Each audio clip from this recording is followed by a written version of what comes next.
नरसिंह मेहता जी के पिताजी का श्राद्ध था, घर से निकाल दिया था इनको। आज उनके भैया आए और नरसिंह मेहता जी से बोले कि पिताजी का श्राद्ध है घर पे, हम दोनों तो भाई ही हैं, आप आ जाना श्राद्ध में। नरसिंह मेहता बोले हाँ भैया, आप पिताजी का श्राद्ध है तो आना, आऊंगा ही मैं, जिनकी कृपा से मुझे सब कुछ प्राप्त है मैं आऊंगा, लेकिन आप प्रारंभ कर देना, सुबह उठ करके सेवा पूजा संध्या वंदन और ठाकुर जी का बड़ा उत्सव आदि का क्रम रहता है, उससे निवृत्त होकर मैं आऊंगा। भैया को क्रोध आ गया, बोले कि पिताजी का श्राद्ध है, अभी भी तुझे ठाकुर जी की पड़ी है? बोले ठाकुर जी की नहीं पड़ी, ठाकुर जी मेरे सर्वस्व हैं, उनकी सेवा करके ही मैं आ पाऊंगा। तो भैया नाराज होकर के बोले बिल्कुल आने की जरूरत नहीं है, मत तू यहीं कर लेना अपना, बिल्कुल मत आना, कोई गरज पड़ी है? एक तो हम बोलने आए हैं कि पिताजी का श्राद्ध है आ जाना, तू अभी भी कह रहा है सेवा करके आऊंगा। नरसिंह मेहता बोले ठीक है मैं यहां कर लूंगा। भाई ने जाकर के सब ब्राह्मणों से कहा ये वो करेगा, इसके यहाँ कोई भी मत जाना श्राद्ध कराने के लिए। ध्यान से सुनिएगा। तो नरसिंह मेहता जी अपनी सेवा पूजा करके पुरोहित जी के पास गए, तो पुरोहित जी से जाके बोले वैसे तो मुझे आप लोगों ने समाज से बाहर कर दिया है, पर मेरे पिताजी तो आपके समाज के ही हैं, मैं भले ही समाज से बाहर हूं, मेरे पिताजी तो आपके समाज के हैं, आज श्राद्ध है, आप घर आ जाएंगे श्राद्ध कराने? तो पुरोहित जी बोले हम तो आपके भैया को वचन दे चुके हैं, वहां हमको श्राद्ध कराने जाना है, आपके यहाँ कैसे आएंगे, आप कोई और व्यवस्था कर लो अपनी। तो ठीक है, दूसरे पुरोहितों के पास गए तो दूसरे पुरोहितों ने कहा कि हमको तो इतना धन दक्षिणा देनी पड़ेगी, इतना ये करना पड़ेगा, और देखो तुमको सब समाज के लोगों ने बहिष्कृत कर दिया, तो सब समाज के लोगों को तुमको प्रसाद पवाना पड़ेगा। नरसिंह मेहता जी बोले ठीक है हम करेंगे व्यवस्था, व्यवस्था तो नहीं है पर करेंगे। अब समाज के 400 परिवार थे, उन लोगों को तो हंसी आ रही थी, बढ़िया है 400 लोग इसके घर पहुंचेंगे और ये नहीं खिला पाएगा तो इसकी और अवहेलना होगी और इसकी निंदा होगी, हम सब समाज के लोग आएंगे, तुम व्यवस्था करो। नरसिंह मेहता बोले ठीक है। एक सेठ जी बहुत प्रेम मानते थे नरसिंह मेहता जी का, कीर्तन उनको बहुत प्रिय था। सेठ जी के पास नरसिंह मेहता गए, बोले मेरे घर पर श्राद्ध होना है, ब्राह्मण आएंगे, आप कुछ मुझे मोहर दे दीजिए तो मैं उनको प्रसाद पवा दूंगा, उसके बाद वापस कर दूंगा। सेठ जी बोले एक शर्त पे। बोले क्या? पहले बैठ के यहाँ कीर्तन सुनाओ, आपका कीर्तन बहुत अच्छा लगता है। नरसिंह मेहता बोले श्राद्ध है घर पे और मेरा कीर्तन में फिर मन लग जाता है, फिर मैं उठ नहीं पाता। बोले हम उठा देंगे आपको कि भाई श्राद्ध है, उठ जाओ, अभी कीर्तन सुनाओ। नरसिंह मेहता बोले ठीक है। लिए करताल और नरसिंह मेहता ने जैसे ही गाना प्रारंभ किया, महाराज एक बार वो प्रवेश करते कीर्तन में, फिर वो निकलते नहीं थे। महाराज झंकृत होने लगता था वातावरण, नृत्य करता था नरसिंह मेहता के कीर्तन पर। मुझे गुजराती ज्यादा आती नहीं तो उनके कीर्तन में सुना था। नरसिंह मेहता गांव में और सेठ जी उछल उछल के नृत्य करें। ठाकुर जी ने मन में विचार किया, अरे नरसिंह, वहां ब्राह्मण नागरवंशी सबरे ब्राह्मण 400 परिवार इकट्ठे हो रहे हैं घर पे और वहां सबका श्राद्ध करना हो, यहाँ कीर्तन कर रहा है, क्या करें?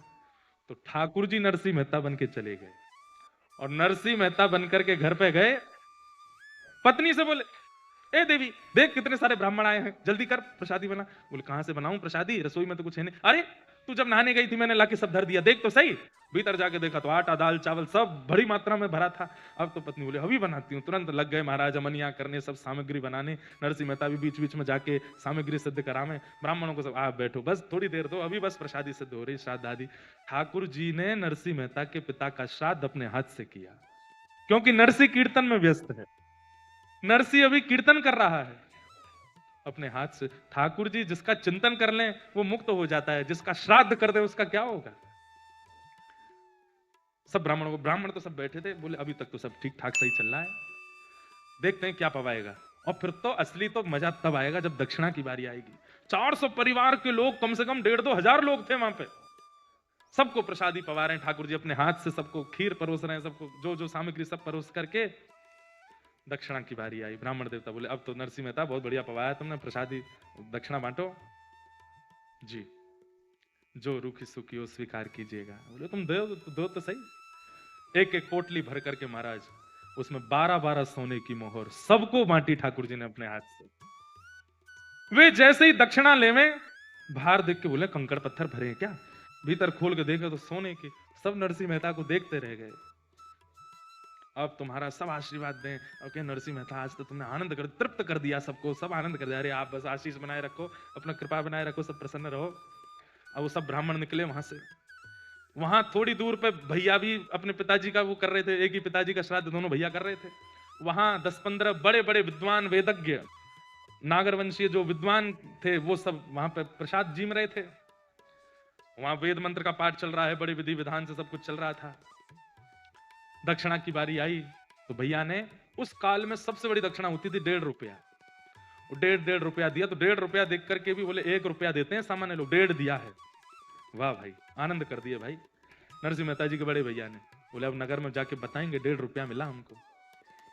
जैसे वो सबरे ब्राह्मण निकले, यहां से वो 10-5 ब्राह्मण निकले, सामने से 1,500 की भीड़ आ रही थी। सब बोले कहां से भाई इतने सब, तुम सब कहां से आ रहे हो?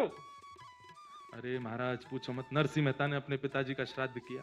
हाँ हाँ आया तो था हमारे पास भी, पर हम तो व्यस्त थे, हमने मना कर दिया। बोले फंस गए आप तो क्यों? क्या प्रसाद, क्या करो, दक्षिणा क्या दी है बताओ हमको? 1.5 रुपया दिया। 1.5 रुपया, 12 सोने की मोहर, और एक को नहीं सबको। अब तो महाराज वो सब आपस में एक दूसरे का मुंह देखें। नरसिंह मेहता ने दिया। बोले हाँ,